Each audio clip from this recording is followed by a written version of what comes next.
ask is that for you lobbyists, they're already on it, by the way. These lobbyists are already figuring out the solution, but what they're probably doing is they're convincing the government, hey, reopen up this industry for us. We can get rid of the synthetic deltas that are made with chemistry, converting CBD to THC. We can get rid of that. Get rid of the synthetics, whatever. Nobody really wants that anyways, except like the crazy fiends of the world, the crazy fiends that just need all the strongest THCs to like fry their brain. So we could get rid of that. And then we could also start doing some quality control. We could also make like a hemp regulation lab testing board and say, hey, here's our full panel test. Can you like certify this? But so we can take it to the market. You have a pre-market lab test check. So we can sell product that has consumer safety protocols. So we're not worrying about like crazy mold or like stuff like that. And like, you know, think whatever the situation is in these legal states, we can do that too. That's not hard to do. There are already companies and labs that will test your product.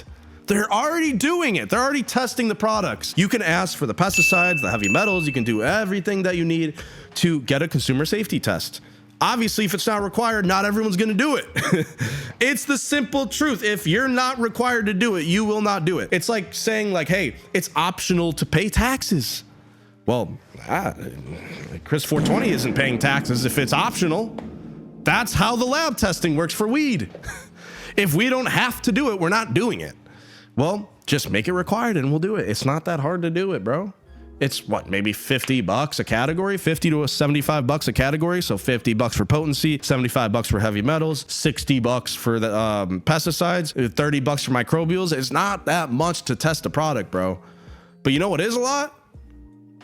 $1 million to get a marijuana license. I'm not doing that, bro. I'm choosing a different industry. I'm gonna have to like start making brain rot content for something else, bro. I'm gonna have to start like eating Tide Pods and injecting myself with peptides. That's the next industry I gotta jump in, because nobody's cares about that, right? Nobody cares about banning other things that kids are doing, but you know, obviously the weed is so bad. And even though what's stopping their older brother, hey, Uncle Jimbo, who's like 30, can you like run to the store and like buy me an eighth? Because I'm only 16, I can't go yet. Like, dude, people's older brothers and uncles buy kids cigarettes. They buy them alcohol. Like, you know, those like little preps. Imagine when you were like 16 in high school and some jock kid has like a bunch of friends over and they're having like a house party. Well, who do you think bought the alcohol, bro?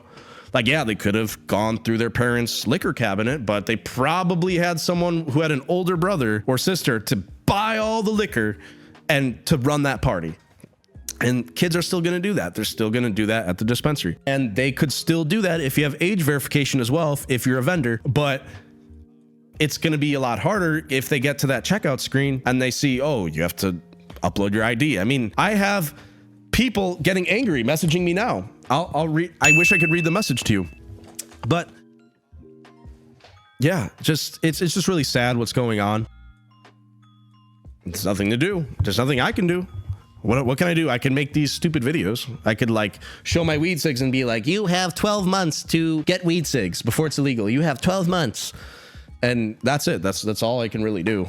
I can just show off my plaque, you know, my 100,000 subscriber plaque, and say, hey, I made this in the weed industry, in the hemp industry. That's what I accomplished. And I'll have my plaque, you know, then that's what I have to show for it. I'll have my weed cigs and I'll have my plaque, and that's what I have to show for. And I'll have to join a different industry because, yeah, I'm not rejoining the weed industry at these rates, bro. At the $1 million license rate. Nah, it's not happening, bro.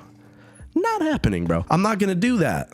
That's too expensive, bro. I'd rather buy a house for my dad. Like, my dad's retiring, bro. I'm already paying for some of his bills. Like, I don't want to spend money on $1 million dispensary, bro. That's just not economical. The money and the profit and the numbers might make sense, but the money to get there is impossible, dude. Like, to make the amount of money you need to qualify for that license of marijuana, you are probably already making enough money in a different industry that you'd be like, fuck the marijuana.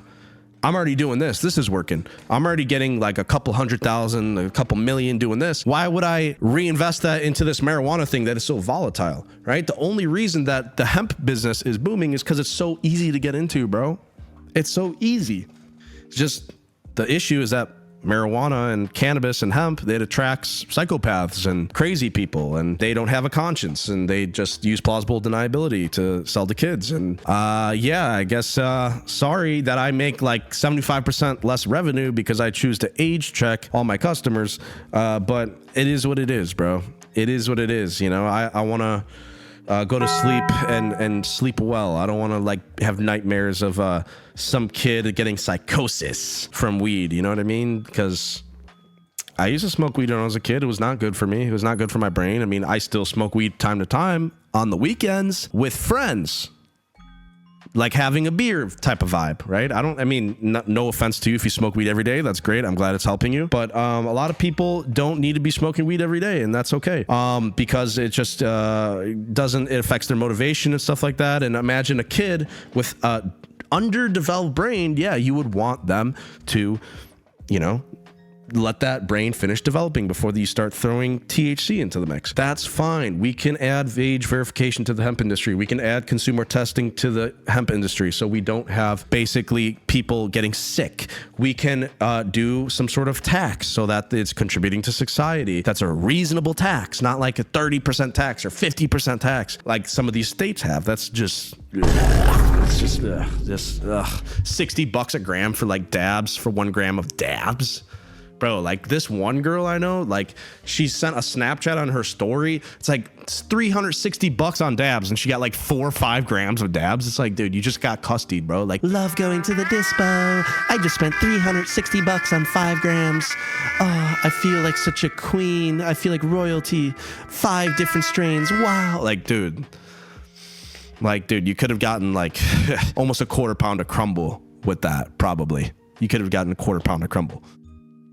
But, you know, we're not ready to talk about that yet. We're not ready to talk about the prices in this industry, because the unregulated price of hemp versus the regulated price of marijuana is just, wow, just such an astounding difference. And hemp industry people were operating on thin margins. I guarantee you the marijuana companies make way more profit, and it's very easy to lose your money in this industry as well, as I've discussed in the past. But anyways, Chris 420 with the first 20 pack of joints that look like cigarettes. I'm out. Weed is going to be banned in 12 months, and you can only get it from a dispensary. You cannot have an open free market anymore because we don't like capitalism. We only like closed markets with limited license. Only a few business owners can sell the product, so they have market dominance, and we can't have a variety of products made by different companies, and we can't allow amateurs like Chris 420 Blaze It to have a company, even though he has a good conscience and has age checking and tries to do good business. No, we can't have that. Because of the bad other people that don't age check and poison people and sell garbage products. No, yeah, sorry, everyone gets to suffer. Sorry, Chris, you don't have $1 million. You don't have it. So, sorry, you're out. Bye-bye.